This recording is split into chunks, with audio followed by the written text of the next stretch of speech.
E na terça-feira, a Procuradoria-Geral da República pediu a prisão do senador Sérgio Moro, depois que o ex-ministro da Justiça e ex-juiz da Lava Jato sugeriu comprar um habeas corpus do ministro do STF, Gilmar Mendes. De acordo com a vice-procuradora-geral da República, Lindora Araújo, o senador caluniou o ministro do Supremo, imputando-lhe falsamente o crime de corrupção passiva. Mas, afinal, esse pedido de prisão foi pior para o Moro ou para a PGR?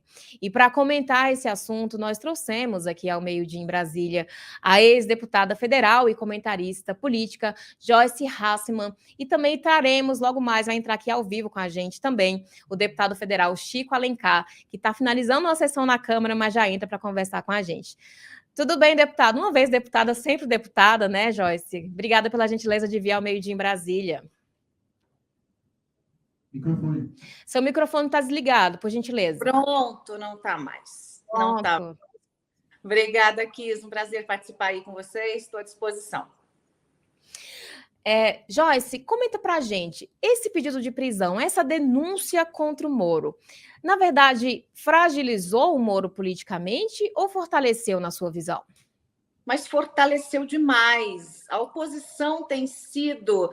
A oposição a Moro, né? O governo, a oposição a Moro tem sido, assim, a melhor estrategista. O governo tem sido o melhor estrategista para alavancar Sérgio Moro. Veja, ele chegou no Senado de maneira muito tímida, né? Até desgastado. Teve uma disputa difícil no Paraná, não foi fácil ele vencer o Álvaro Dias, teve ali rompimento com o partido anterior dele, o Podemos, já chegou num ambiente muito hostil, ele sabia que o Senado o receberia ali de maneira muito hostil, então ele chegou e fez tipo avestruz, assim, colocou a cabecinha no buraco e ficou ali meio quieto. Aí vem Lula com sua boca grande, porque o Lula está com os parafusos meio frouxos ali, o Lula 3.0, ele não está realmente... ele não está mais estrategista, ele está menos estrategista, né? Tem alguma coisa meio frouxa ali na cabeça do Lula. Vem o Lula e diz numa entrevista que quer ferrar o Sérgio Moro, né? Falou um palavrão mais forte do que esse, mas vamos deixar no ferrar mesmo.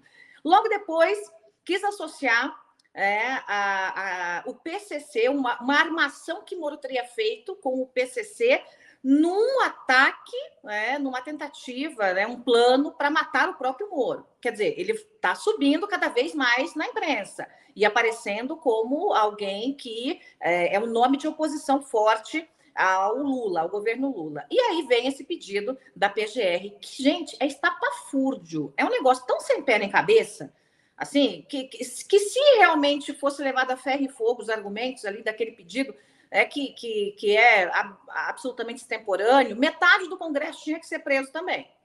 Metade do Congresso tinha que ir em cana, né, por opinião. Isso que não foi nem uma opinião, foi uma coisa jocosa. Então, de novo, vem o governo e joga o Moro lá para cima, vem...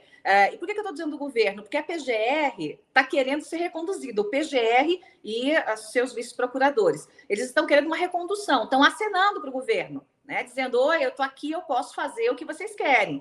E não é segredo para ninguém que o governo quer ver o Moro atrás das grades, e a PGR agora fez esse serviço para o governo do PT, e isso só dá créditos para o Moro e descredibiliza a PGR. Nunca nos últimos 4 anos de governo do Bolsonaro a PGR foi tão rápida no gatilho quanto foi nesse caso aí, que beira o ridículo.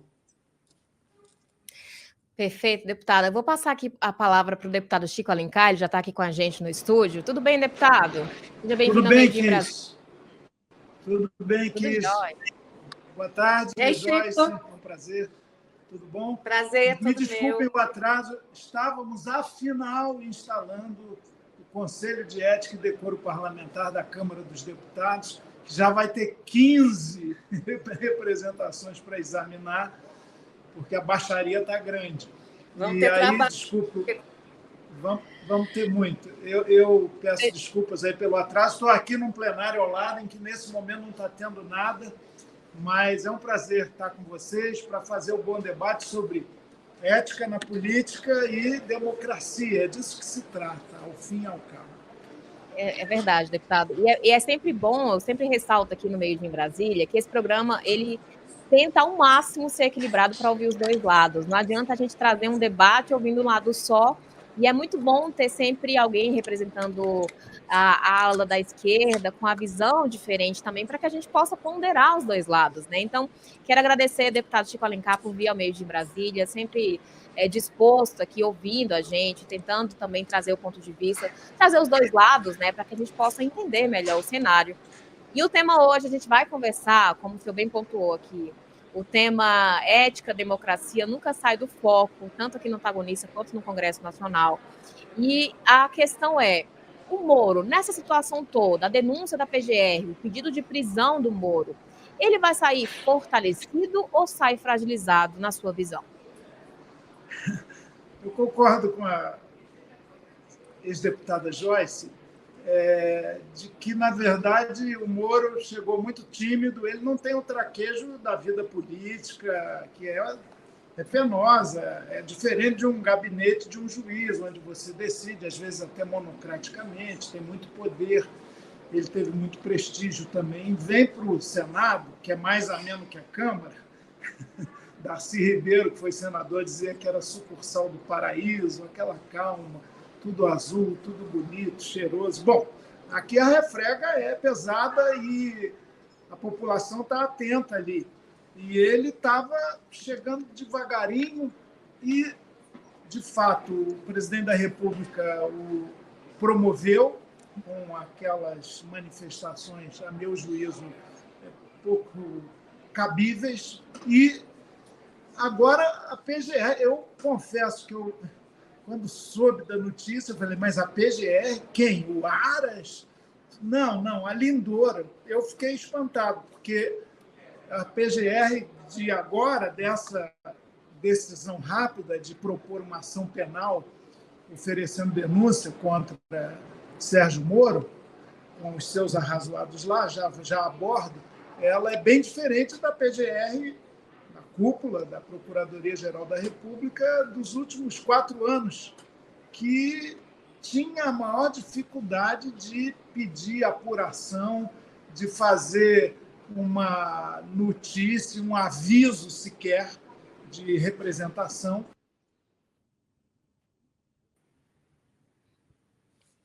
A gente está com problema no áudio do Chico? É a conexão dele, provavelmente. Deputado Chico, a gente não está te escutando nesse momento. Verifica, por gentileza, se a sua conexão está ok. A gente não consegue te escutar agora. Deputado Chico, me escuta? Oi, deputado Chico? A gente está sem escutar. Vocês aí do chat, estão escutando a gente? Responde aí no chat, por gentileza. Ele está mudo. Deve ter cortado o áudio tanto de entrada quanto de saída. O Mauro falou áudio perfeito. Aqui Vocês estão escutando? Aqui eu não estou ouvindo o áudio dele. Vocês estão escutando? Conversa aí no chat. Ao Chico, não. Estão escutando o Chico? Não?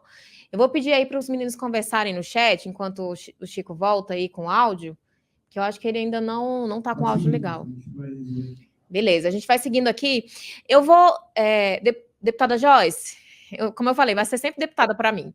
A gente, mais cedo, no seu comentário, você citou que vários deputados chegaram a falar e a questionar o ministro, inclusive o ministro Gilmar Mendes. A gente tem aí o próprio Janones chegou a questionar o Gilmar Mendes. Temos também o Cajuru, que inclusive chamou ele de canalha em uma entrevista à imprensa. Tivemos o Paulo Pimenta também, que exatamente, que chegou a questionar o Gilmar Mendes.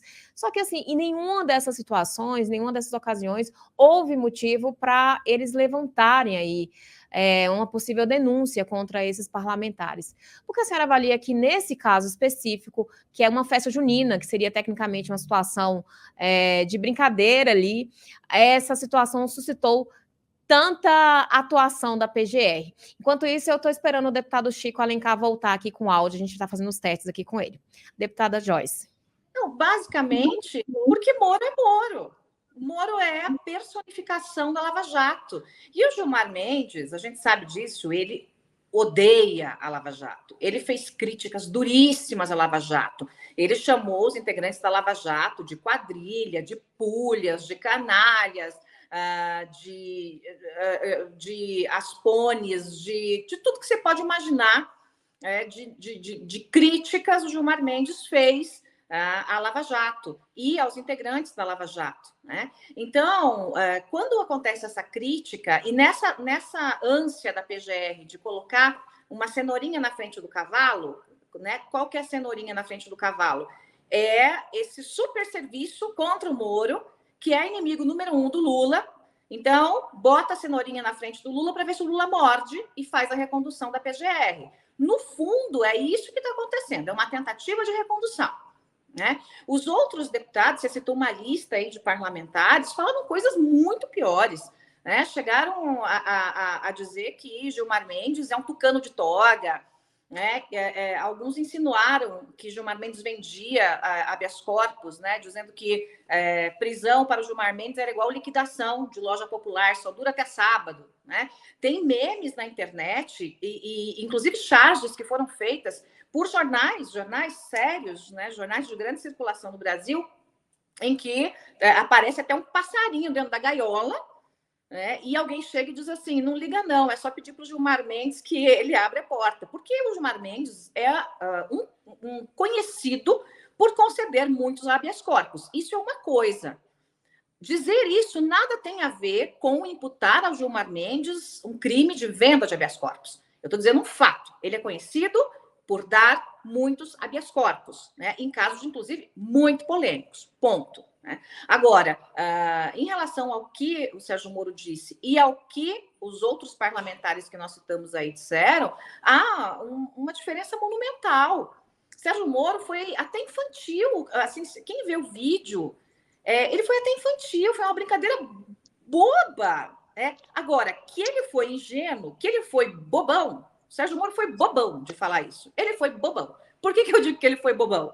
Porque sendo ele a figura que é e sabendo que não há possibilidade dele abrir a boca sem ter alguém gravando, ele realmente, né, acabou tropeçando nos próprios pés ali. Não precisava disso, né? Mas, de fato, o vídeo mostra uma coisa muito ingênua, uma brincadeira que ele faz ali, né, aquela coisa de prisão de festa junina e a prenda, você tem que pagar a prenda para retirar o prisioneiro, né? E hoje, num tweet, eu estava olhando, não sei se hoje ou ontem, ele foi até cuidadoso nisso, ele disse, olha, eu paguei, né, paguei a prenda para retirar a pessoa da prisão, e isso não é ilegal, né? Tendo que escrever no tweet que brincar na festa junina, né, de mocinho e bandido, de delegado e prisioneiro não é ilegal. Então, a gente chegou num ponto que realmente não precisa disso, né? Não precisa disso. E com isso, eu acho que a gente pode entrar aí com o Chico mais para frente nessa questão, acaba que o Moro, que como o Chico concorda comigo, estava quietinho, ele vai sendo alçado como um líder conservador de direita. Porque nós não temos líderes conservadores de direita. Você tem um reacionário, que é o Bolsonaro, que não é líder mais de coisa nenhuma, e eu duvido que seja. Porque, assim, ser melhor que o Bolsonaro é obrigação de qualquer ser vivente, qualquer pessoa que respire, que seja bípede, não tenha penas. Tem que ser melhor que o Bolsonaro. Então, o Moro é melhor que o Bolsonaro. Né? Ele é o ideal, não é o ideal? Isso é uma outra conversa para um outro debate. Mas ele é melhor que o Bolsonaro. E ele é conservador de verdade. Ele não é um reacionário. Então, todo esse debate, toda essa confusão, toda essa atrapalhada da PGR, que foi uma atrapalhada que eu nunca vi algo parecido, só fortalece o Moro como um líder conservador de direita. O deputado Chico Alencar está de volta aqui com a gente, a conexão dele ficou ruim, não consegui escutar, agora te escutamos bem. Deputado, o senhor pode concluir a sua fala, o senhor estava comentando sobre essa questão da primeira pergunta, e a segunda pergunta foi, a gente viu diversos parlamentares, senadores, deputados, André Janones, Paulo Pimenta, o próprio Jorge Cajuru, tecendo diversas críticas ao Gilmar Mendes, inclusive chamando ele de canalha. A gente tem vídeos aqui que provam isso, e nenhum desses deputados chegou sequer a ser denunciado. Por que você avalia que há essa pressão toda em cima do Moro? Bom, em primeiro lugar, precisa saber se o ofendido no caso Gilmar Mendes, manifestou alguma atitude para que houvesse uma inquirição dos supostos ofensores, nos casos passados aí. Nesse aqui, a informação que eu tenho é que, de fato, o ministro Gilmar Mendes fez uma representação junto à PGR contra essa ofensa jocosa, boba, concordo com o Joyce, do Moro, numa suposta festa junina, em que a situação não está definida quando aconteceu, onde. Agora, teria havido uma manifestação do que se julgou ofendido, Gilmar Mendes, e aí a Procuradoria reagiu de forma quase inédita na atual gestão para oferecer a denúncia. O Moro terá toda a condição, porque não há aquele conluio do denunciado nem com o órgão de acolhimento da denúncia, a PGR, nem muito menos da PGR com a juíza da questão, que será a ministra Carmen Lúcia. Esse tipo de perda de autonomia, que foi apontada, inclusive, na Lava Jato, do Moro com o Deltan, de o procurador e o juiz combinando algumas coisas, isso aquelas matérias do Intercept revelaram, com documentos, com provas muito concretas, isso não há. A Carmen Lúcia tem a sua esfera, ela é a relatora do caso, e a PGR fez a denúncia. A partir de agora, o senador Moro tem 15 dias para, aliás, para responder, certamente vai esclarecer todos os fatos e, se a denúncia for recebida, aí ele vai ter também 5 dias para fazer sua defesa prévia. Então, o devido processo legal e o sagrado direito de defesa têm que estar assegurados. A PGR, se não agiu em outros momentos, ela errou ou foi mais comedida, porque tem que ter critério. Eu vejo aqui na Câmara dos Deputados, talvez a deputada Joyce não tenha vivido essa dimensão que está agora. É impressionante. Não há uma sessão em que não se mente descaradamente, em que não se ofende, em que não se xinga, volta e meia quase chegam às vias de fato. Está um ambiente muito tóxico. Se tudo virar denúncia, aliás, está virando. O Conselho de Ética já tem cerca de 15 representações para examinar. Claro que a gente vai saber se acolhe ou não, se tem procedência ou não, mas Deus nos acuda. A vida política, a vida da República Brasileira, do Judiciário, do Executivo, do Legislativo, não pode ser pautada por esse vale-tudo. Isso apequena a própria política. E olha, lá no Império, aí eu falo do lugar de velho professor de história, saudando, aliás, o grande Boris Fausto, grande historiador que nos deixou ontem, mas na República Velha dizia-se o seguinte, no Império, no século XIX, o conservador flagela o liberal desce o cacete no conservador, e o imperador tem uma conta, um e outro. E o imperador, na época áurea dele, fazia o equilíbrio, revezava os dois no poder. Eu digo que essas brigas todas, essas confusões todas, mesmo que possa exaltar um, desmerecer outro, nesse padrão do adjetivo e não da divergência substantiva, elas apequenam a política. Não sei se Moro ganha muito com isso. É claro que ele ficando, como está se colocando agora, como vítima de uma vontade de punir da PGR, aparentemente ganha mais espaço.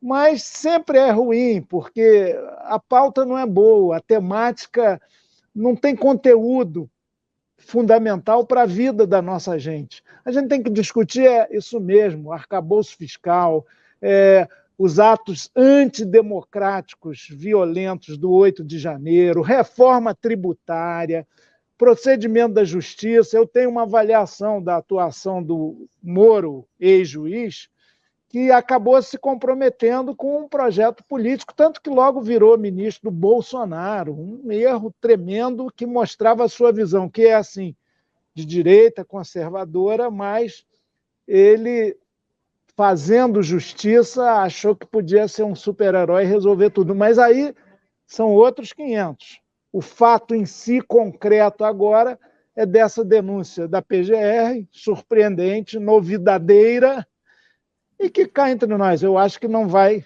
prosperar, não vai gerar grande coisa. Os defeitos do Moro não estão em criticar ou mesmo ofender o Gilmar Mendes. Isso não vai dar absolutamente nada, Chico, eu concordo 100% com você, até porque, salvo alguma mentira no processo, mas a informação que eu tenho, né, do pessoal do Moro é de que isso foi feito no ano passado, essa brincadeira boba aí, e não caberia. Então, ele não era senador, nem caberia a PGR, Suprema, essas coisas todas. A ministra Carmen Lúcia é uma ministra muito séria, né? Então, assim, não se pode, de maneira alguma, colocar em suspeição a sua seriedade e capacidade técnica. Então, obviamente, ela vai saber, né, conduzir isso muito bem. Acho que foi assim, um excelente de um sorteio, né, cair com ela. Porque não fica aquela coisa, é o ministro indicado pelo Bolsonaro, é o outro ministro indicado não sei por quem. Não, é a Carmen Lúcia, né, uma mulher absolutamente séria no processo, e também acho que isso não vai dar em nada. A única coisa que gerou isso foi notícia para o Moro. E eu discordo quando o Chico diz que pode ser ruim para ele. Eu acho que está sendo muito bom para ele está em evidência nas redes sociais, que é um mundo em que o governo não domina ainda, o governo está apanhando muito nas redes sociais, e, infelizmente, as redes sociais são bolsonaristas, né? E tem uma parte que são os decepcionados com o Bolsonaro, né? Gente que pulou do barco. Nas redes sociais, o apoio ao Moro tem sido muito grande por conta disso, né? Por conta dessa infantilidade toda e pela clara, né, atuação da PGR em descompasso com tudo que fez no governo passado. Um detalhe. Pois não, só um detalhezinho. É diferente, eu vivi isso, Joyce também.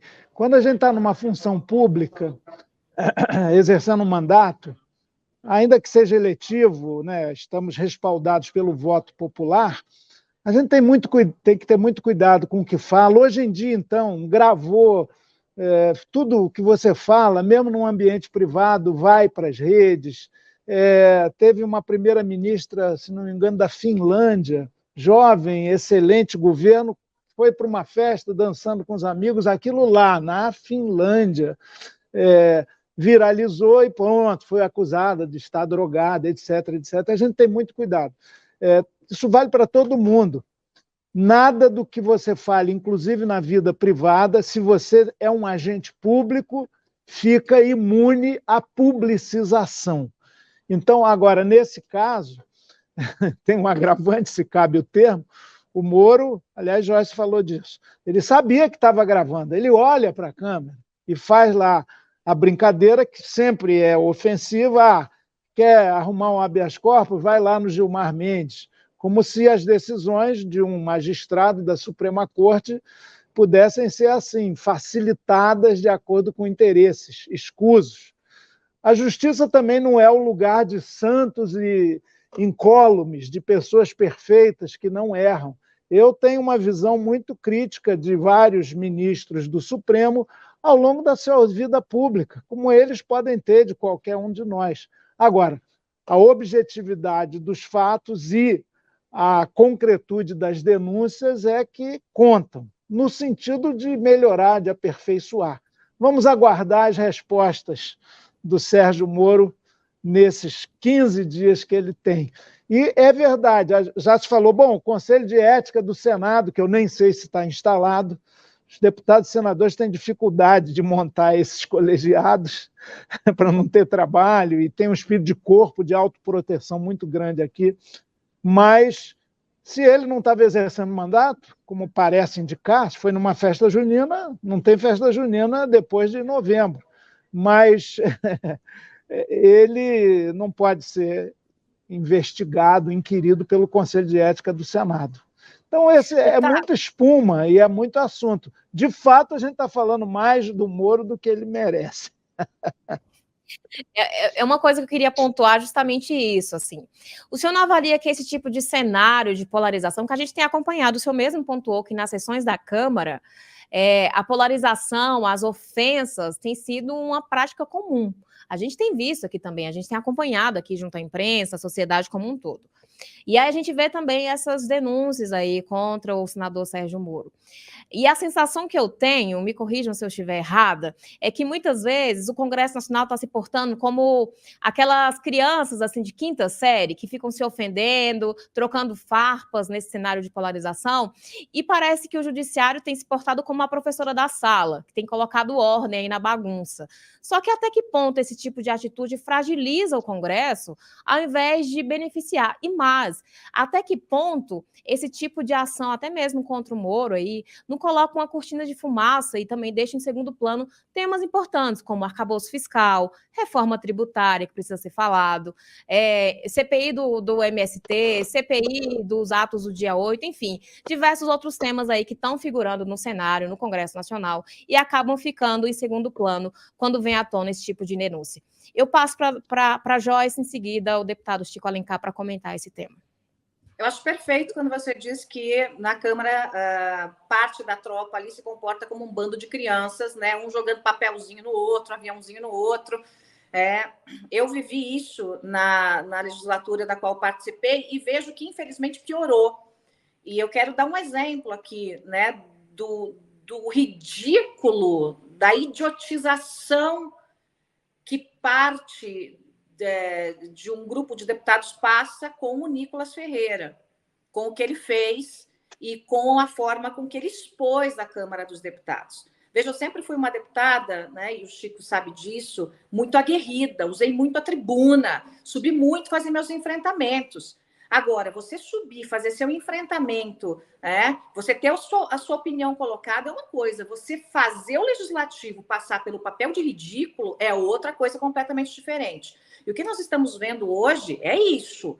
É um grupo de parlamentares que extrapola muito a opinião, faz um teatro de mau gosto grotesco e coloca o legislativo no ridículo. Esse é um ponto. Em relação ao Supremo ser a professora da sala, uma crítica que eu tenho há muito tempo, antes de eu estar no Legislativo e enquanto eu estava no Legislativo, é o fato de, muitas vezes, o Legislativo como um todo, e aqui há exceções, eu estou falando numa regra, né? Há parlamentares de exceção, eu sou uma parlamentar de exceção, fui, o Chico também é, mas eu estou falando como um todo, no Legislativo como um todo. Parece que tem aquela acomodação. Deixa eu ficar aqui acomodada, eu não vou mexer nesse tema aqui, que é um tema muito espinhoso. E aí o Legislativo acaba se dobrando, né? E quem dobra demais mostra fundilho. E vem o Supremo e vai legislar. Então, o Supremo, de fato, muitas vezes, se comporta como uma professora da sala e vem legislar. Porque o Legislativo nem sempre está fazendo o seu papel de legislar. Muitas vezes está mais preocupado com essa briga de criança de 5 anos, jogando bolinha de papel um no outro, ou discutindo temas que não são tão relevantes. Então, eu acho que o Legislativo precisa se impor, mostrar a sua relevância. E eu sei que isso também fica difícil quando você tem deputados que têm um comportamento moral abaixo da linha da miséria, como é o caso desse Nicolas, como eu falei, e tem outros. Então, realmente é o Legislativo que tem que se impor aí, para que o STF não precise ser a tia, né, briguenta que vai colocar ordem na sala. Deputado Chico Alencar. Pois não. Uma observação sobre polarização, que é um termo que tem sido muito usado.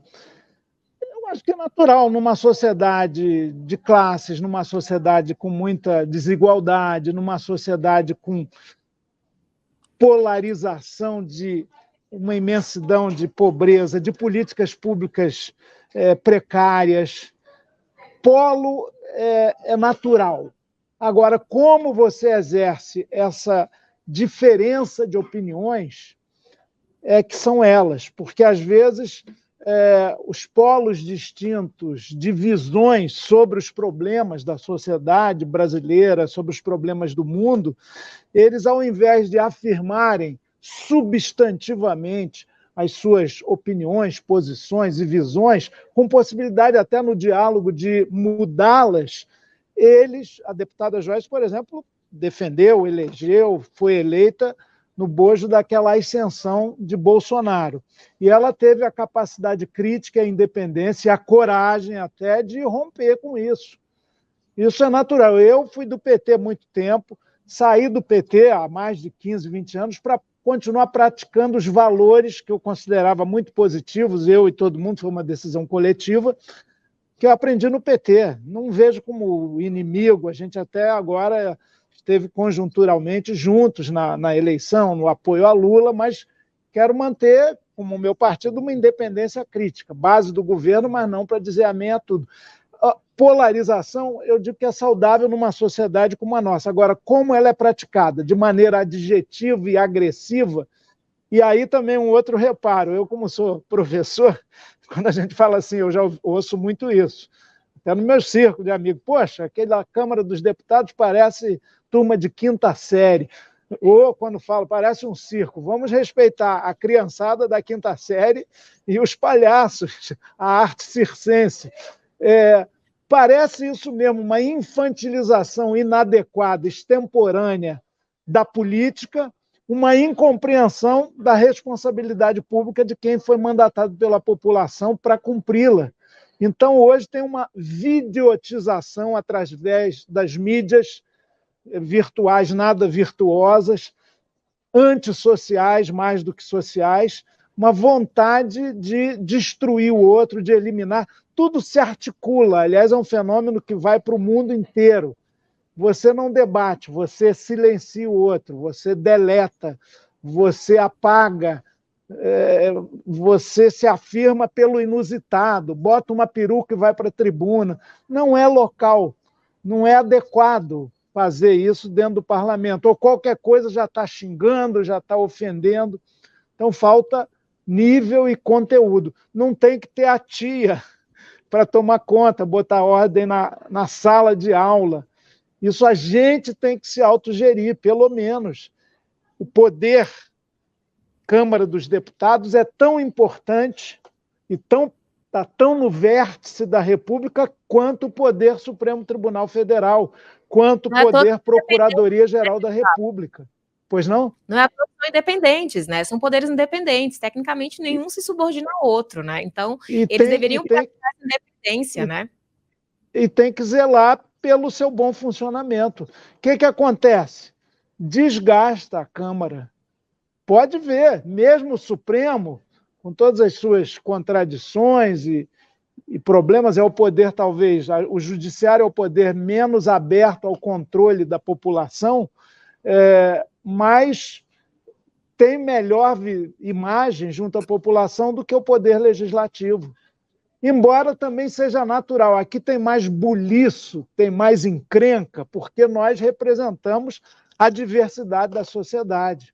O Supremo é um ambiente, ou o juiz, na sua decisão, no seu escritório, no seu fórum, ele está muito mais calmo, está muito mais tranquilo do que uma Câmara dos Deputados, uma Câmara de Representação, do que o próprio Senado, que é ruidoso, necessariamente, que é briguento, necessariamente. Agora, não é briga de boteco, nem briga de torcida, infelizmente, no entorno de estádios. Não pode ser assim. E tem sido, em boa má parte. Isso descredibiliza o legislativo e leva água para o moinho, sabe de onde? Da antipolítica, da negação da política, o que é um desastre e caminho incubadora de autoritarismos. Perfeito, deputado. A gente está com o tempo já avançado, agora 12h53, nosso programa se encerra 1h.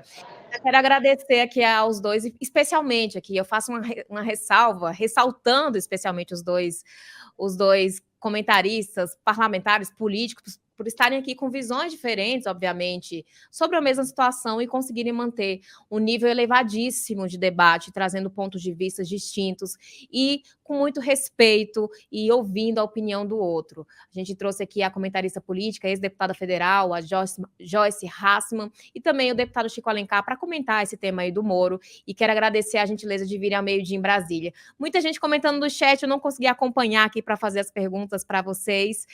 O Joadir botou aqui, debate altíssimo nível, muita gente comentando aí também o debate de vocês dois, obrigada pela gentileza, e as portas do meio-dia estão abertas. Se você gostou do debate, não esquece de curtir, a gente vai seguindo aqui com o giro, mas não esquece de deixar seu like aqui também para parabenizar os políticos por esse debate altíssimo nível. Obrigada pela gentileza. Obrigada, Cris. Obrigada, Chico. Boa tarde para todos. Obrigado, foi um prazer revê-la, Joyce. Você está fazendo falta aqui. Precisamos de quadros do conservadorismo que sejam qualificados. Então, vamos ver se o Brasil melhora. Agradeço muito a oportunidade. Um abraço a todos que acompanharam aí no Antagonista. Obrigada, deputado Chico. E a gente vai seguindo aí com giro pelas principais notícias da manhã.